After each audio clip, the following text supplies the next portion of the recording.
1월 дивизион Хөгтадаас гарч ирсэн сонгогдсон дүрийн спортын төрөө хаан хүнсийн дивизионын нэрчин цаг зүсэм өрсөлдөгч явж аврын алтан медалийн моцлангаа.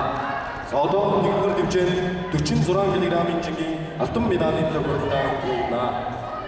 Цагаан талаас Баянзүрх дүргийн спортын төрөө Женко клубын нэрчин Бямдорж Хөгтадаас Баянхумар аймгийн Бинбэр спортын газрын нэрчин Эрдэнэ Манлах.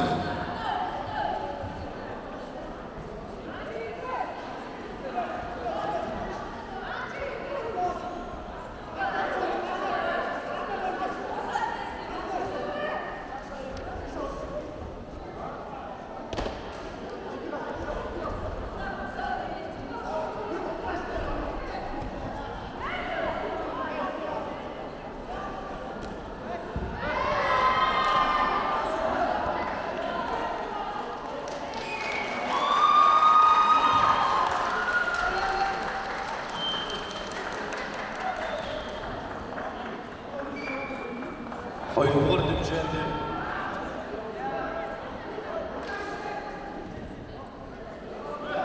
кг-ийн жид Хөгтадаас гарч ирсэн Сэлэг аймгийн 5 хангамжуулаа академийн нэрчин Мегмарын бэлэг өрсөлдөгч жаврын алтан медалийн моцлонглаа. Одоо 55 кг-ийн жингийн аврагын алтан медалийн төлөвлөлтөд 2-р дивизионд цагаан талаас Монгол төс Цагаанбаатар академийн нэрчин Чингүнжов Хөгтадаас Монгол төс Цагаанбаатар академийн Бүрбат.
Цагаан талаас гарч ирсэн Монгол төс Цагаанбаатар академийн нэрчин зүрийн Монгол улсын аврагын буян өрсөлдөгч жаврын алтан медалийн моцлонглаа.